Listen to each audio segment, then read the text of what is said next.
Parigi, 1896. L'inventore del cinema è anche un mago. Rispetto ai suoi colleghi, però, Georges Méliès ha un'arma in più. Tagliando la pellicola qua e là, può compiere prodigi che a teatro sarebbero impossibili. La storia che racconta in questo film ha un impatto gigantesco sull'immaginario collettivo. Coinvolge un uomo che, per dar prova dei suoi poteri, usa come strumento il corpo di una donna. Qui lo vediamo coprire un assistente con un drappo.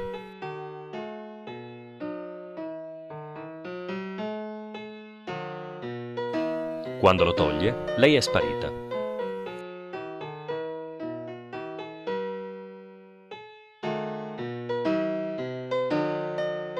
Poi riappare, ma è diventata uno scheletro.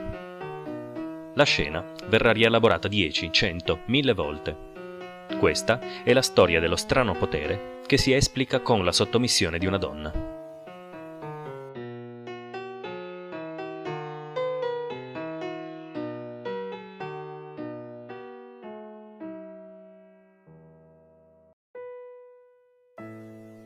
New York, 1900. Edwin Porter ricostruisce la scena usando un'altalena. Questa volta gli uomini sono due.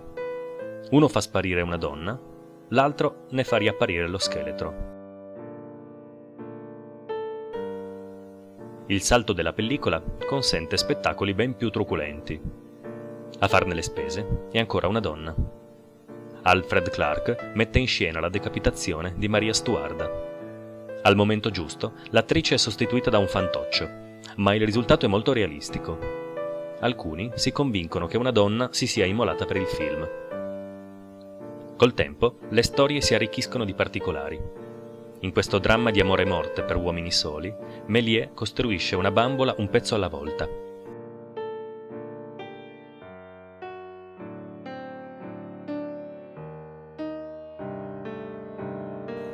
Poi inizia a baciarla e le chiede qualcosa. Lei risponde di sì, ma è lui a muoverne la testa. Il fantoccio prende vita e lui può usarlo per il proprio piacere. L'uomo spoglia la donna, ed è facile intuire a cosa faccia riferimento questo sfrenato balletto. Poi la riveste e se ne allontana.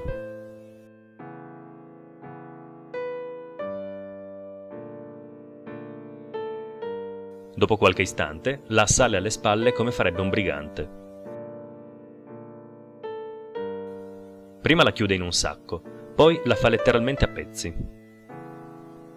La storia deve avere qualcosa di irresistibile. Sembra impossibile metterne in discussione dinamiche e personaggi.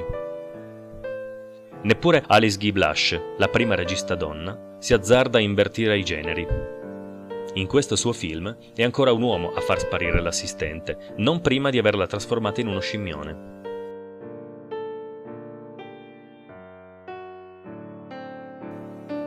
Sono gli anni del Grand Guignol, il teatro che mette in scena violenze e torture sempre più audaci. Nato a Parigi, tocca il suo apice a Londra negli anni '20. Ed è qui che nel 1921 Percy Selbit presenta per la prima volta una delle performance più scioccanti di tutti i tempi.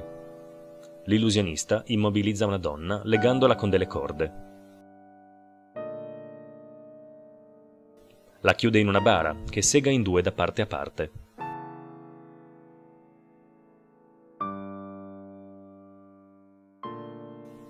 Quando la cassa è riaperta, la donna ne esce incolume. La donna tagliata in due consolida anche nel nome lo stereotipo sessista e ispira centinaia di trucide varianti. Ma perché nessuno confonda i ruoli, sui cataloghi per i prestigiatori la vittima designata è sempre e chiaramente una donna. È una donna quella che sparisce. È la donna a essere fucilata. È una donna a essere impalata. Una donna a essere trafitta dalle spade.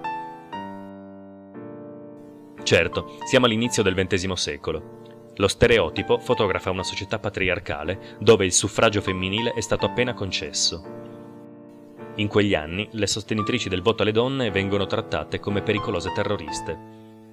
Come provocazione, Selbit offre 20 sterline alla loro leader Sylvia Pankhurst perché si faccia tagliare in due. La donna rifiuta sdegnata, ma i giornali non perdono l'occasione per fare dell'ironia. Che occasione sarebbe per Selbit poter dire di aver segato in due la formidabile Silvia, non una, ma molte volte. Per Selbit e il suo pubblico, segare in due una donna è un messaggio politico. Infierire su di lei significa tenere a bada una figura che pretenderebbe gli stessi diritti di un uomo. Cos'è cambiato a un secolo di distanza? Pressoché nulla. 40 anni fa la signora Pankhurst si augurava che il 1973 sarebbe stato l'anno della liberazione delle donne che lavorano nella magia. Oggi le donne continuano a essere trafitte, impalate, seppellite con i topi e schiacciate tra gli applausi. Come se il tempo non fosse trascorso. Oggi però uno sguardo innocente su torture del genere non è più possibile. Non parlare di corda in casa dell'impiccato, diceva un vecchio proverbio. Oggi il telegiornale mi porta in casa la storia di Anè, ammazzata a coltellate dal marito, di Ilaria, stuprata e uccisa a 19 anni, di Antonia, trucidata dall'ex compagno con un punteruolo nel cuore. E quando cambio canale non riesco a guardare queste scene senza pensarci, senza provare imbarazzo per una virilità espressa in queste forme. Che cosa rivela l'ostensione del potere attraverso lo scempio simbolico di una donna? Quali remote insicurezze porta alla luce? Quale rapporto col femminile mettono in scena questi tableau? Che cosa ci racconta uno qualsiasi tra i tanti illusionisti in cui ci si può imbattere? C'è un uomo di mezza età che si accompagna a una giovane donna. Il fondale è quello di una scena domestica. Sembra un crudele rimando al luogo dove più spesso si consumano le violenze. I due non si scambiano una parola, ma lei mostra di saper bene che cosa deve succedere. Vi si presta sedendosi e aggiustandosi imbarazzata al vestito. Ha gli occhi del pubblico addosso, mentre lui le chiude la testa in una scatola. È difficile non solidarizzare con lei, incappucciata come un condannato al patibolo. Poi lui estrae un coltello e con nonchalance glielo infila nella testa.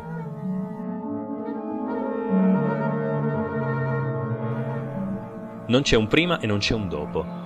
È la rappresentazione gratuita e insensata di un femminicidio. Senza punti di riferimento, ci chiediamo se la scena incarni l'infame massima maschilista.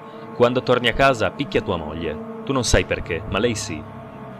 Ma qui la violenza è portata all'eccesso. Non una, ma due, tre, tante coltellate. La scena è ancora più alienante per la mancanza di resistenza. Questa è la reazione di una donna di fronte alle minacce di un uomo. Qui tutto grida l'assoluta, grigia normalità. Poco dopo compaiono in scena dei ceppi, altro strumento di tortura a cui la malcapitata si presta con altrettanta docilità. Questa volta ne vediamo lo sguardo costretto a terra, ma senza alcun indizio sulla colpa che sta scontando.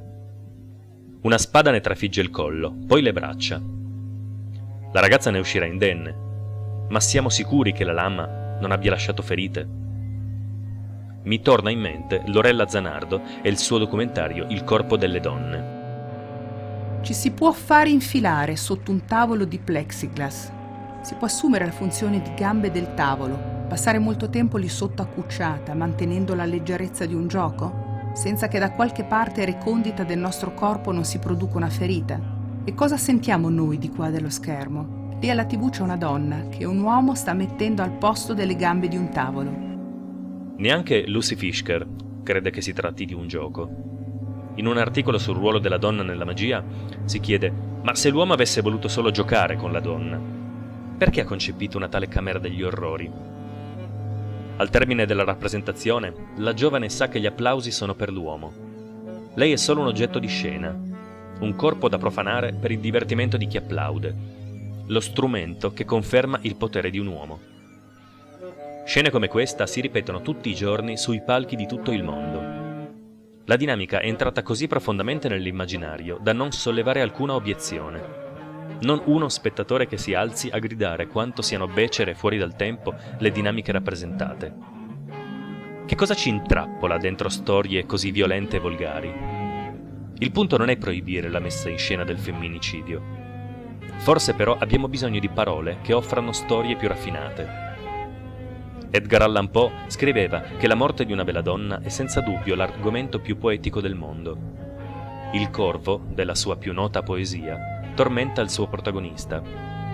Sospettiamo che l'uomo abbia ucciso la compagna e l'animale ne incarna la voce della coscienza. C'è una donna, c'è un assassino, ma c'è anche una voce interiore, un'angoscia che non dà pace al carnefice. C'è una storia che ci educa alla complessità.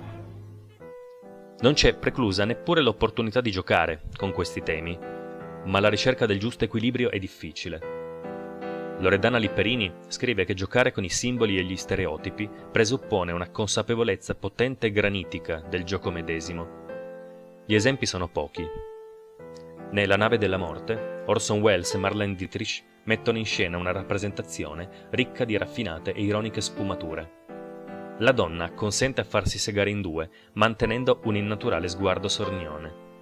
L'uomo delega due marinai a svolgere per lui il lavoro di fatica. Lo vediamo in secondo piano, mentre mima un prestigiatore compulsivo. Non riesce a smettere di fare magie, in un'infantile ricerca di conferme dei suoi poteri.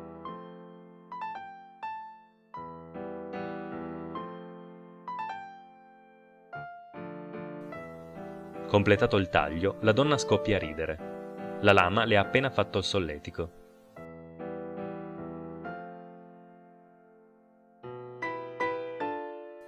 Le gambe se ne vanno per conto loro e il numero si conclude. Nella scena successiva la situazione si capovolge ed è la Dietrich ad avere la meglio. Welles cerca di ipnotizzarla, ma è lui a finire in catalessi.